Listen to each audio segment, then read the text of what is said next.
There were 80 new insider trades filed, and we've looked through them all to find those handful that are high signal and can help us outperform. So let's take a look. As a reminder, we are specifically looking for those unscheduled and abnormal insider trades. We're trying to ignore things like tax sales, employee stock purchase plans, public offerings, dividend reinvestments, etc. And we want to find anything that marks those trades as abnormal, whether it be flipping from buying to selling or selling to buying, or some buying for the first time after a long break. Anything that could make it seem like the insider is specifically buying or selling the stock at this specific moment for some reason or some catalyst in the future. Obviously, if the insiders have a history of success, they tend to buy the stock before it pops. That's a big bonus as well. And then the size and quantity, if you have multiple insiders buying, that's also a great signal. And the price action, specifically buying the dip, is something that we like to look for. And you'll notice too that these big increases in the percent of insider trades that are buys tend to be dip buys, right? You've got the COVID dip buy here. You've got somewhere over here. We've got in 2025, right? The biggest quarter of 2025 was during the tariff dip in April. You've got the dip in the middle of 2022 that they were buying. At the end of 2018, when the stock market was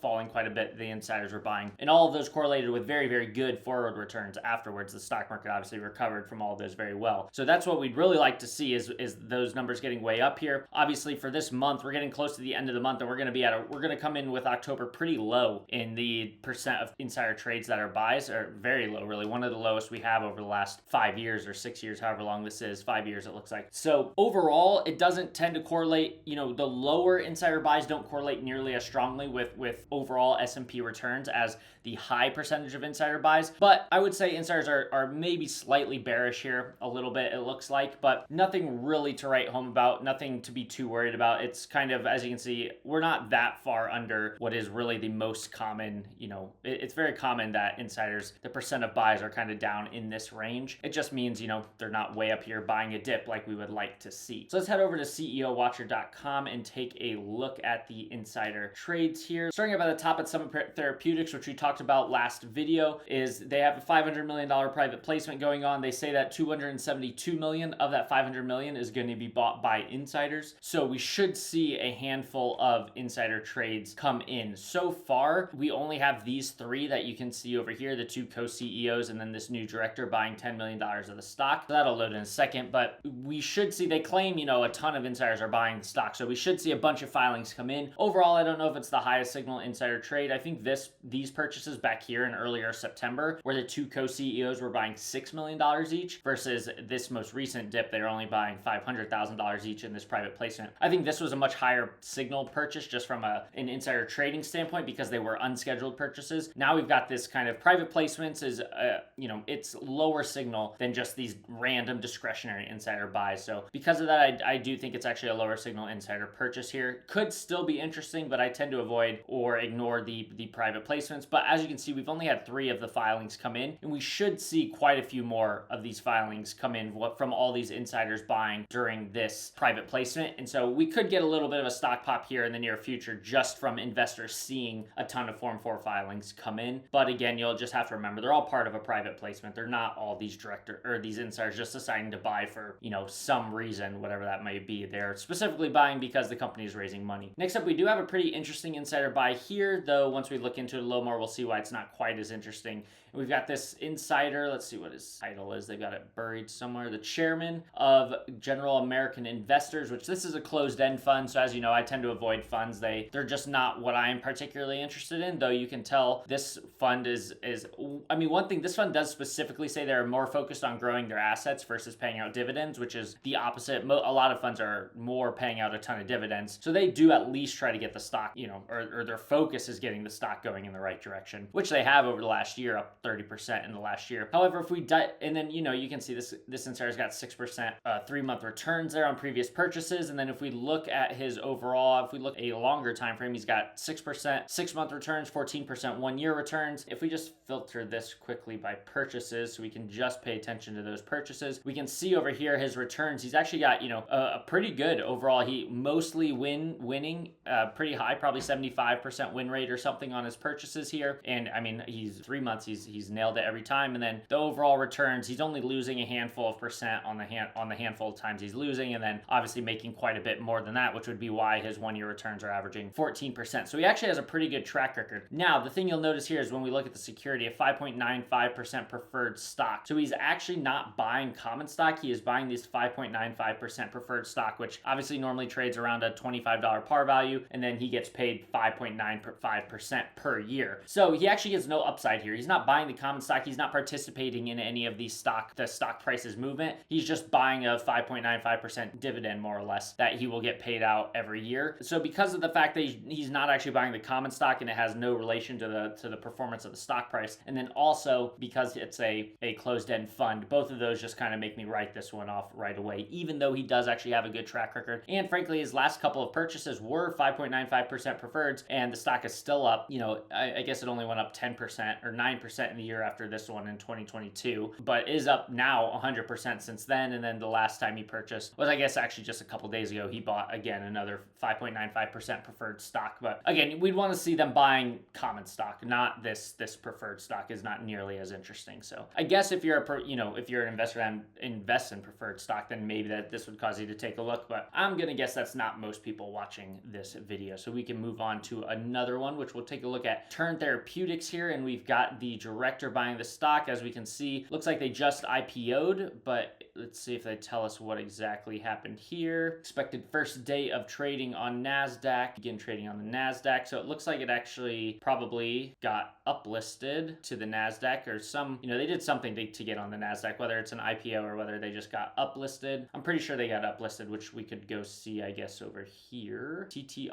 All right, well, I don't care enough here because it doesn't really make that much of a difference whether they uplisted or whether they IPO'd. But because they call it the NASDAQ debut, I'm going to guess they uplisted. And we can see that just happened a couple weeks ago at about $7. Stock has obviously fallen down to $4.95 now. We've got these insiders buying the stock. Let's go take a look at what price they bought at, $4.95. So it does look like this was maybe on the open market then, and not necessarily part of the public offering, or else I don't actually know. I guess we don't know what price. That would be the next thing to look at, is what price did they actually price their IPO or whatever it was uplisting at, which we can see here, $5.03 per share. It does look like these purchases were probably actually separate from the public offering there, which again, kind of the annoying thing about Form 4s is normally when it's part of the public offering, they would mention it down here in the remarks or the footnotes, but for whatever reason recently, a lot of companies haven't been doing that. And so in this case, still not 100% sure, but it looks like this might be just them making open market purchases, I guess, after the IPO dip here, where they fell from $7 down to just under $5. Obviously a pretty big buy by the director here, increasing his holdings by 200%. Looks like he has a pretty good track record, so this would be the next thing we look at here. Bunch of dividend reinvestment purchases maybe, but we can look historically, even including those dividend reinvestments, about a 50-50 win rate it looks like from over here, but we can see much higher, obviously, positive returns, which is why he's going to have some very positive 3 month, 6 month, 1 month, or not 1 month necessarily, but 3 month, 6 month, 1 year returns here because of some of these huge 99%, 50% returns versus much lower losses. So overall, probably a 3 out of 5, 4 out of 5 in terms of the quality of these insider sales, probably more of a 4 out of 5. The 50% win rate dampers it a little bit. The fact that I'm not 100% sure what's going on in terms of them, if they were buying this as part of this uplisting, or if this is just them buying the dip, that maybe throws a little bit of a question mark in there.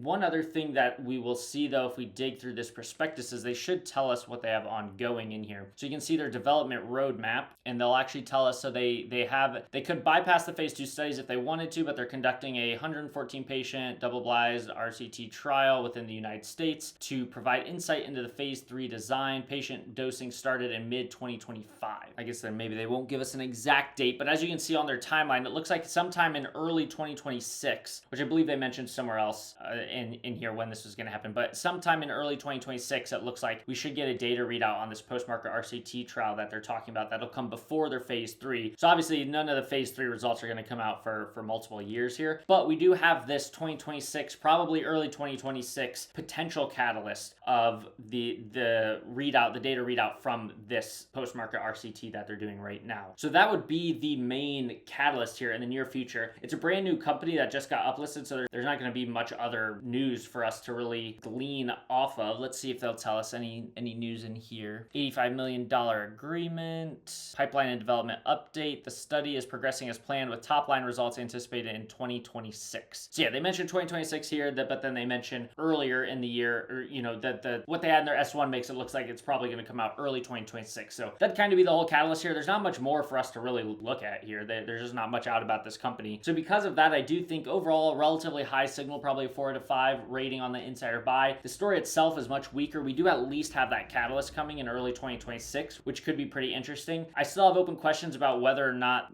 these insider buying was just these insiders buying the dip because the stock is way down, or whether or not they were kind of a prearranged agreement with this uplisting going on. So all of that for me kind of, puts it right on the line for me. Probably a skip for me, just because we see so many biotech insider buys anyway coming through, and it's not a industry that I necessarily want a ton of exposure to. So I'm maybe a little stricter on those purchases because I don't get any diversification benefits from buying more biotech stocks. So even though they are all their own, they kind of trade very independently of each other because it's all just based on their catalyst coming out. I just have a little higher bar to add another biotech, insider trading play. But I do actually think this one's pretty interesting, and I'll definitely have it in the back of my head as we go through the next few months to see if either any more insider trades come out, or if I see any of the, kind of smart biotech investors that I pay attention to starting to talk about it. I will definitely get more interested. Now we can move on to the Greene County Bank here, which banking is another one for me where I'm just kind of like, I don't really care about banking so much. It's sort of a stodgier industry, and then it's also just an industry that trades and is valued very differently than a lot of the rest of the market. And so not an industry I know a ton about, so I tend to, unless there's a very, very obvious catalyst coming up or a very, very obvious reason the insider is buying, I tend to stay away. In this case, we do have a little bit of a dip here, 17%, 18% in the last year. If I'm trying to buy this long-term dip buy turnaround type of stock though, I'm looking for a much deeper than an 18% dip buy. I'm looking for, we're talking like 50, 60, 70% over a 1-year time frame of a dip. So even though it is down about 18%, that doesn't quite qualify for me as an interesting turnaround candidate. Though obviously if you were to try to bucket this, it's some sort of like value play here, some sort of maybe turnaround, though again, I wouldn't put 18% dip over a year in the turnaround category. If we take a look here, quite a bit of buying at this same price level and even a little bit higher, but we can see some buying here, which I wonder, let's see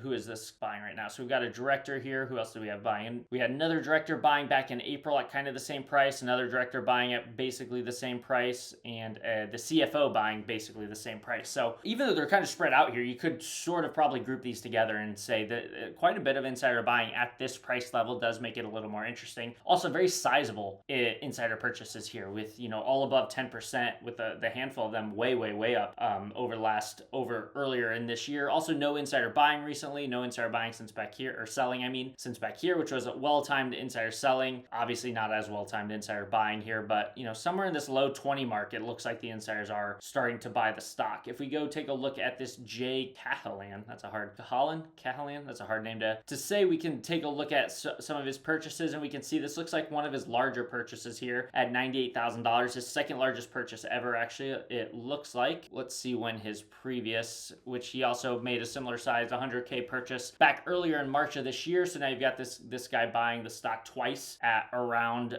or below this, or at or above this price point, I guess, at 25. He bought it at $26 earlier and now buying it down around 23. So overall, and then let's look at historically, if we take a look at here, he's also got very positive returns, as we can see, probably sitting somewhere in the like 70-ish, 65-70% win rates, maybe even a little higher on like the 3-month time frame. But then also if we just look up here at his returns, 28% 1-year returns, 7% 6-month returns. Another one that I would rate fairly highly here, probably a 4 out of 5 again, probably doesn't quite get up to the 5 out of 5 because it's not a big dip buy. I'd like to see a big dip buy, and I'd like to see maybe slightly better returns and slightly more group buying if to really bump it up. But overall, pretty high signal insider purchase here. Again, just kind of in banks, which I don't care so much about, nor do I know so much about. So that's really what dampens it for me. GCBC. If we go take a look at the stock, we can see just on the time frame here. Let's get a little longer of a time frame. So it looks like it is just creeping above both the 20-day and the 50-day. Still quite a bit below the 200-day here. Right. Well, actually getting quite close to the 200-day. It's actually getting very close to the 200-day, but it has recently crossed over the 50-day and the 20-day, which would be a nice, if you are just talking about price price action here, it's starting to look fairly good on the near term, even though you've got this big downturn through basically for the last over a year. Really, the stock has fallen from in the 30s down to about 23. So you're starting to maybe see the very beginning stages of things turning around here, which you would like to see, obviously, if this was a stock that you were interested in. And if we go look at some valuation stuff, the only thing they really have is price to book, which over the last 5 years, I mean, they're getting pretty low, even though compared to their industry, I don't know much about banks, but a 1.6x price to book is not particularly low for the banking industry overall. Again, not really the industry I know that much about, but you can see historically for them, it's actually pretty low. So, maybe there's an argument to be made there, at least on the surface level, things are looking a little undervalued. $400 million bank. I mean, we can go look at a transcript. Guess we can't go look at a transcript, so there's not much for us to glean from there. We could go read their most recent earnings reports. Again, I don't know a ton. This just isn't my industry, so I don't know a ton. Let's just see what the CEO has to say. I'm extremely pleased to report that in the prior 6-month period, they had a historical net income record of over $18 million. Continued growth and strong earnings reflect our dedication to our employees, the loyalty of our customers, and the trust placed in us by our communities. During the quarter, we reached record highs in assets, loans, deposits, and equities, underscoring the strength of our balance sheet and resilience of our business model. We're excited to announce that we've finalized our expansion plans into Saratoga County with a grand opening and ribbon cutting ceremony at our new Clifton Park office coming Saturday, October 25th. So it should have just happened. This expansion marks our entry into one of New York State's most vibrant and growing markets. As we celebrate these milestones, we remain focused on delivering value, blah, blah, blah. I mean, so overall, again, banks, not an industry I know much about, not an industry that I'm very interested in buying, but in this case, you do at least seem to have a pretty good story. They have record earnings according to them, and they have also, expanding now into the Clifton Park office. So they are, I believe, if you take a look, I believe they're based mostly I believe they're a bank that's mostly / all in New York. Whatever. If you look it up, I'm pretty sure this bank is mostly in the New York area. So a New York bank expanding, supposedly record earnings. If you're into banks, I think this is a pretty interesting one to take a look at. A high signal insider buy, a pretty clear story here of them expanding and having record earnings. Overall,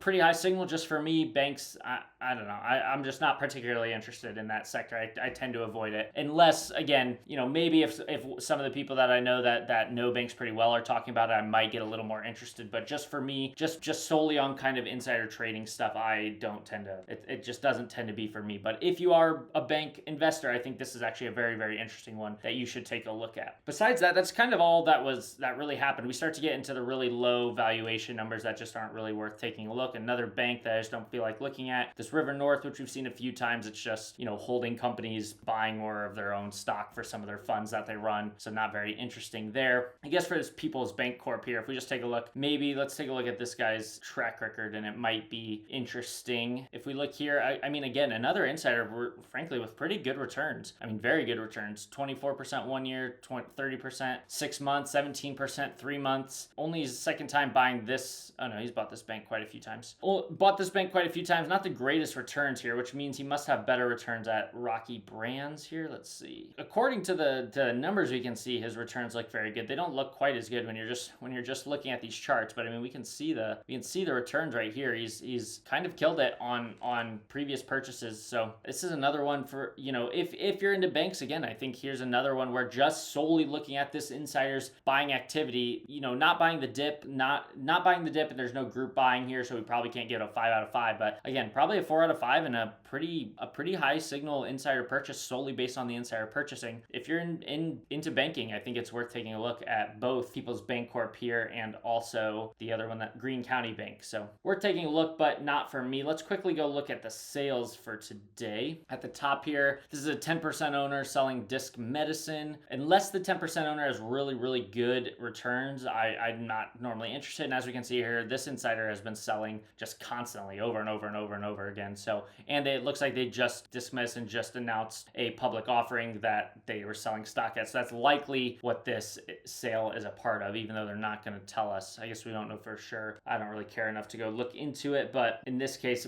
my hunch would be 10% owners selling as part of an offering, something we tend to just kind of skip by default. Anything else going on here? General Motors, good earnings, I believe, right? I don't pay that much attention to General Motors, but pretty sure they had pretty good earnings. Yeah, nice earnings pop here, and then you've got the president selling the earnings pop. Looks like, yeah, part of a 10b5-1 plan there. More insider selling at Oracle, which is semi-interesting just because obviously they had that pop here back when Trump announced they're taking a stake in Oracle or whatever the deal was. Or no, this was not Trump and Oracle. This was the OpenAI thing, obviously.